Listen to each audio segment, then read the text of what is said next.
Olá, seja bem-vindo à Web3 Academy. Sou o professor José Emiliano e venho acompanhando você nessa jornada de aprendizado que já tem um bom tempo. Você pode conferir aí no nosso canal os vários vídeos que nós produzimos para difundir a cultura da Web3. O assunto de hoje, claro, é um assunto para lá de interessante, tanto quanto importante, e eu acredito que você vai gostar de conversar um pouquinho a respeito. Vamos lá?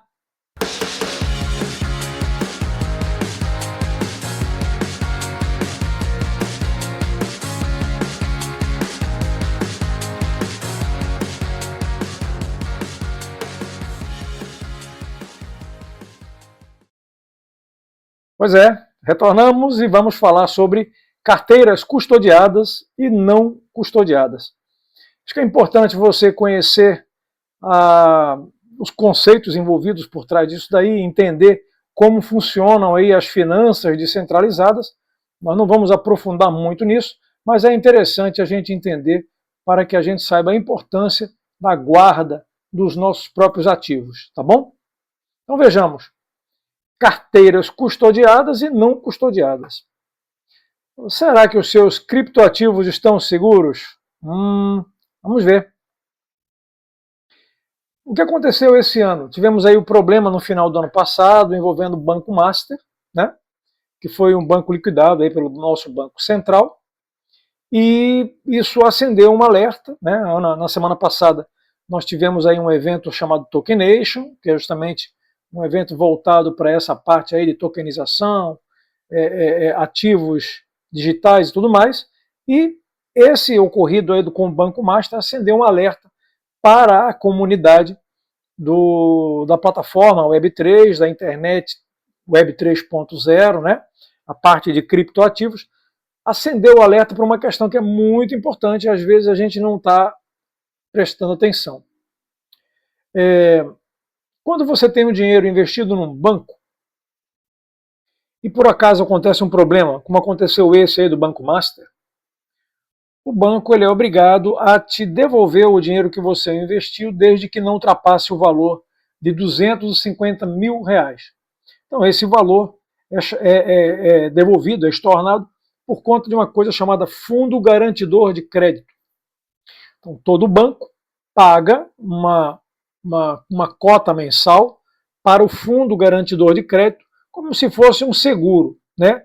Caso haja algum problema, alguma insolvência do banco, coisa do tipo, o banco é obrigado, acionando o Fundo Garantidor de Crédito, a pagar o cliente até o limite de R$250 mil, o que dá para o investidor do sistema financeiro uma certa segurança de poder investir e saber que aquele dinheiro não vai se perder. Aí tem aquela máxima, né, de não colocar todos os ovos numa mesma cesta. Então, se você tem um valor maior que 250 mil, é de bom alvitre diversificar os investimentos, colocando em carteiras distintas, para que, caso haja algum problema, né, já dizia aquela máxima, né, não colocar todos os ovos numa mesma cesta, né, caso haja algum problema, o banco é obrigado a te devolver R$250 mil. Se você tiver investido menos do que isso, vai receber o valor que você investiu com a devida correção. E se você tiver investido acima de 250 mil, vai receber apenas 250 mil. Bom, voltando.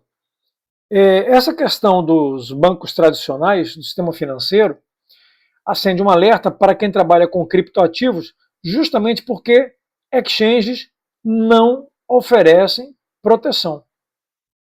Exchanges não oferecem proteção.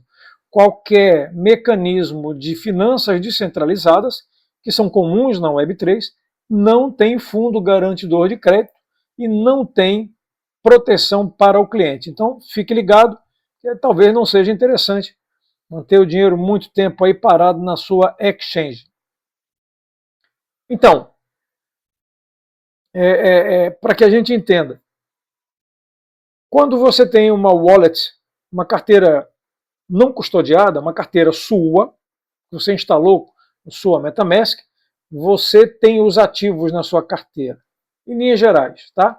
Tecnicamente falando, tem uma transação registrada lá na blockchain que diz que você tem aqueles ativos lá, tá bom? No caso, se uma exchange, supondo que você tenha dinheiro numa exchange, ela tiver um problema de ataque hacker, ou insolvência, ou fraude, pois bem, você vai perder todo o dinheiro. Não tem fundo garantidor de crédito. Tudo que você tiver no controle daquela exchange, você vai perder. E todo aqueles cripto que estavam nas contas dos clientes farão parte aí da massa falida da empresa. E você vai brigar pelas migalhas que sobrarem, porque serão descontados impostos, serão descontados direitos trabalhistas dos funcionários da empresa, e aí o que sobrar vai ser rateado na massa falida entre os credores, tá? Então isso aí realmente é um problema, a gente normalmente não pensa isso, a gente só lembra quando a coisa acontece, né? Então, apenas uma recapitulação.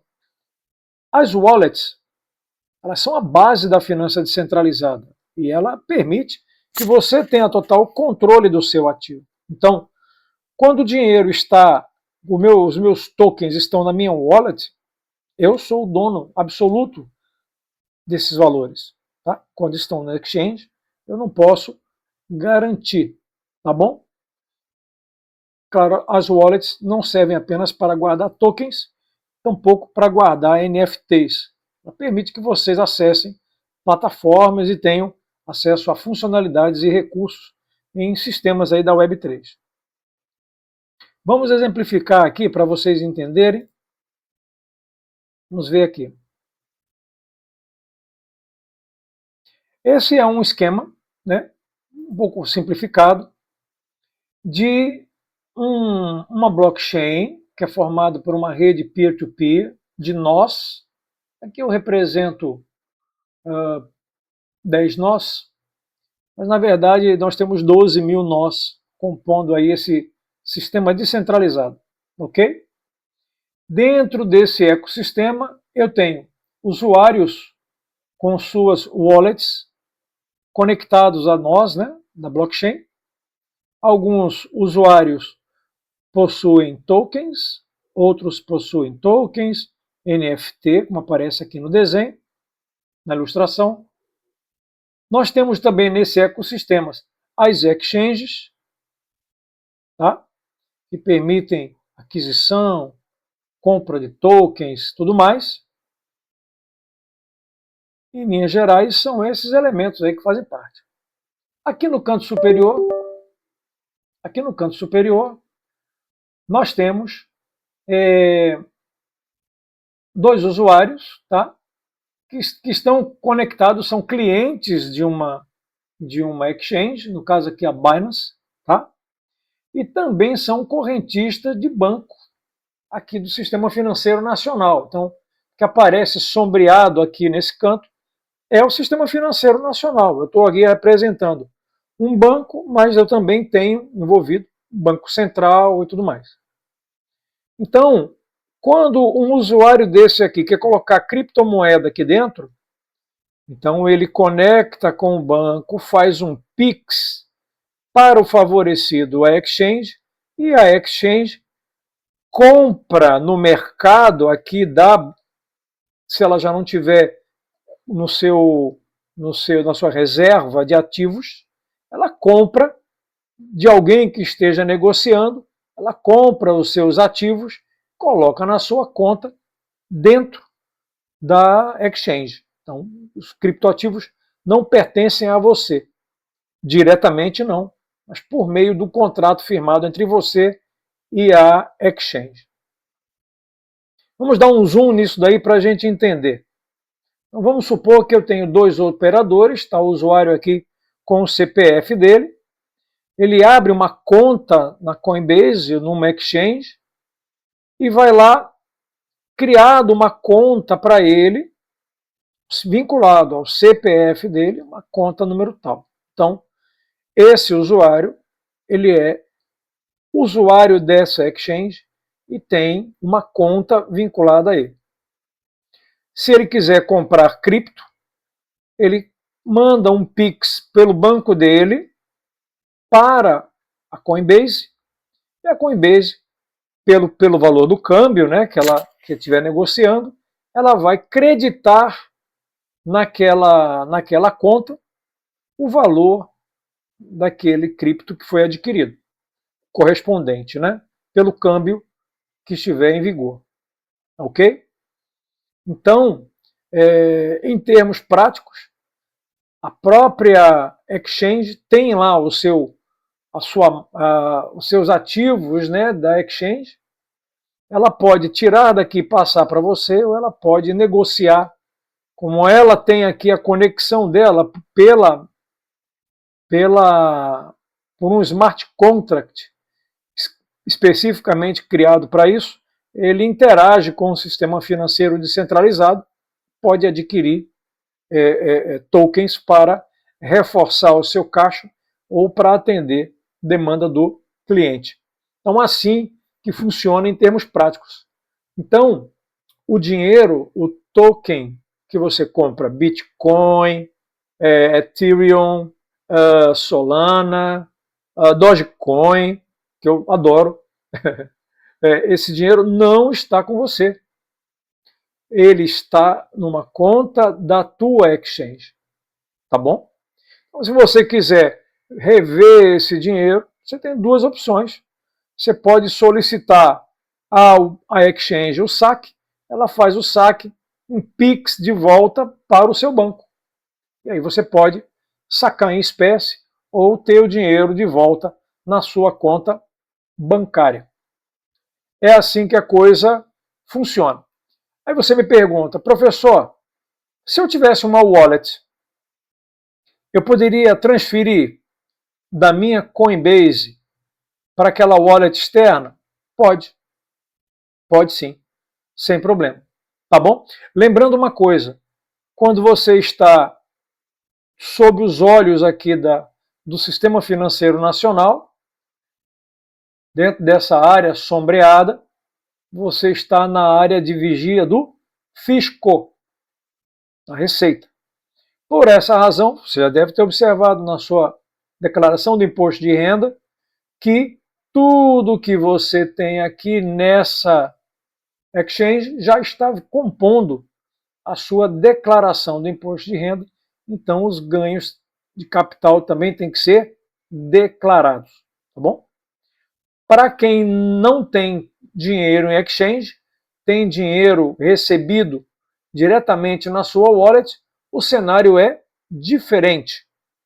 Então, imagine que esta pessoa ela tem a wallet dela, uma carteira MetaMask, está aqui o endereço da carteira MetaMask, ela interage com todo esse sistema financeiro diretamente, da mesma forma que este usuário aqui também interage com todo o sistema financeiro descentralizado de forma direta. E a coisa é tão interessante que eu posso permitir a transferência de tokens de um diretamente para o outro. Claro, será criado uma transação, registrado na blockchain esta transação, que vai atualizar o saldo do recebedor em função daquilo que foi enviado pelo doador. Tá bom? Então, você só pode receber criptomoeda de duas formas. Recapitulando. Você pode comprar via o seu banco, mandando um Pix ou fazendo um depósito bancário para a sua exchange, e ela vai lá, compra no balcão de negócios descentralizado e credita para você numa conta vinculada a você, mas não é a sua conta, não é o seu ativo. Essa é a primeira forma. A segunda, comprando diretamente de alguém que tenha cripto em reserva e queira vender, então negocia-se aqui um determinado valor e a pessoa pode transferir diretamente para a sua conta. A terceira forma é você solicitar que a Coinbase transfira para a wallet de alguém que tenha uma carteira MetaMask. Tá bom? Aí sim é possível o crédito de tokens entre uma exchange. Então, eu posso, Por exemplo, esse usuário pode comandar a exchange para a exchange transferir tokens para essa wallet desse usuário. Totalmente possível. E esse usuário também pode transferir tokens para a sua exchange, o que também é possível. Tá? É interessante que cada vez que ultrapassa-se essa borda, eu tenho lá no sistema financeiro a notificação de movimentação. Cada dia esse monitoramento está cada vez mais próximo. Perfeito? Então, o wallet faz uma transação via blockchain, transfere para outro usuário diretamente. Quem tem Coinbase informa o endereço do destinatário e transfere cripto para aquele usuário. Isso pode acontecer também, inclusive, caso você tenha dinheiro na sua exchange, você queira tirar da exchange para proteger, para você ser o autêntico dono aí desse valor. Então, o que você faz? Abre uma conta lá com MetaMask, configura a MetaMask e solicita que a Coinbase transfira tokens para esta conta autocustodiada. Tá? E aí você vai ser o verdadeiro dono. Lembrando que, saindo desse sombreado aqui do Sistema Financeiro Nacional, o leão já vai saber que você tem aqui fora uma carteira autocustodiada. Tá? E aí, tu também vai ter que prestar conta para o leão dessa carteira aí. Tá certo? Então, a importância disso, no que diz respeito aí a entender como funciona esse mecanismo e valorizar a carteira autocustodiada ou não custodiada, é a importância de conceder aos usuários o total controle dos seus ativos digitais. Permitir que ele faça o que ele quiser, que ele invista, que ele compre, que ele troque tokens entre exchanges que fazem esse tipo de serviço. Ele pode utilizar para governança, enfim, tem uma série de facilidades que ele pode conseguir sendo o próprio gestor das suas criptomoedas. Certo? Vamos lá.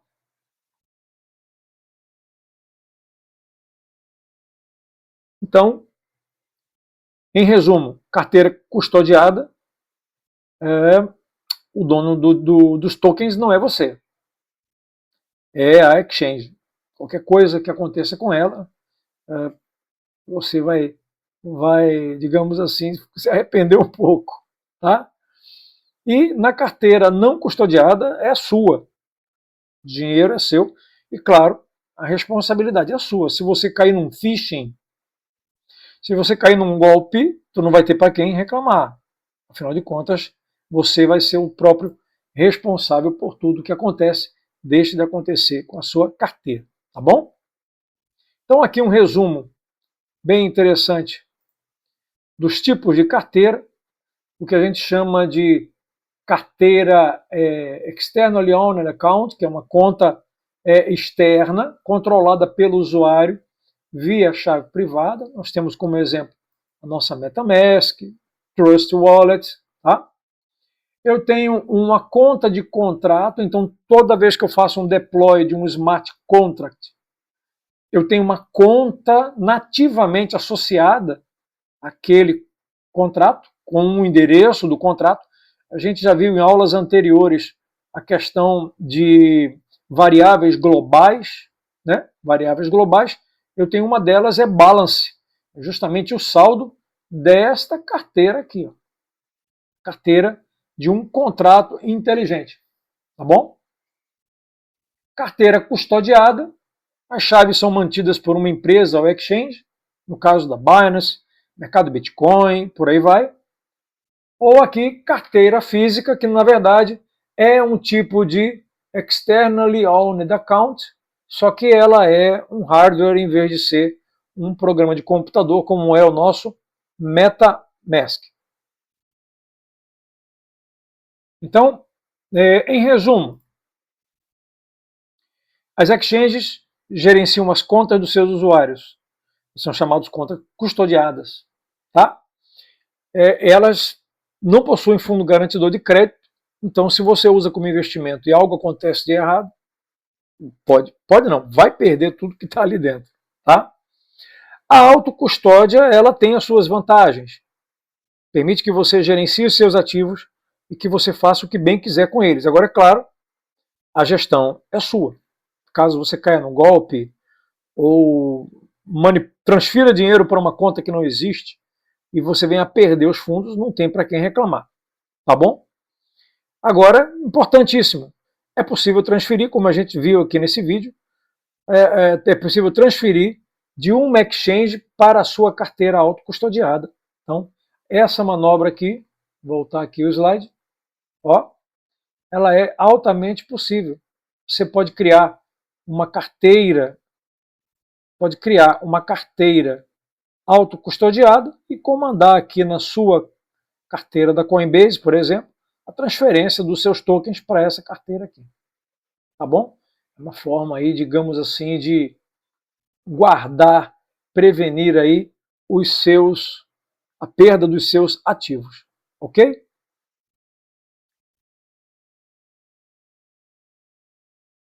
Então, eu espero que você tenha gostado aí da nossa aula de hoje, tá?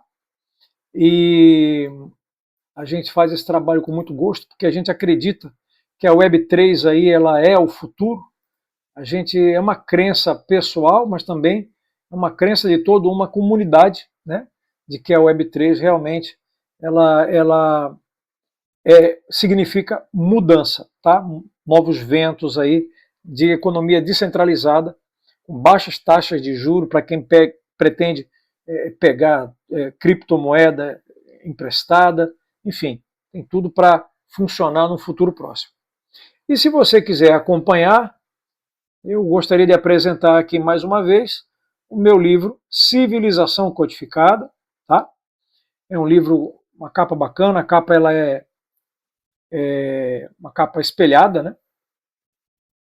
Então você pode comprar o livro e receber aí na sua casa o valor na faixa aí de R$40, não é um valor consideravelmente alto, tá? Então vai contribuir muito com o meu trabalho você chegar aqui e adquirir o meu livro. Se tiver aqui por Recife, me fala e a gente combina aí para eu autografar. Mas vai ser de grande valia você ter esse livro aqui fazendo parte da sua leitura de cabeceira.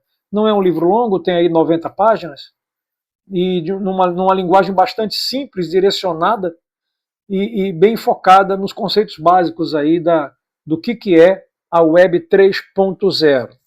Tá bom? É isso. Nossa aula de hoje é uma aula curta e eu acredito que vamos continuar produzindo novos conteúdos, conversar um pouquinho mais sobre tudo que é importante.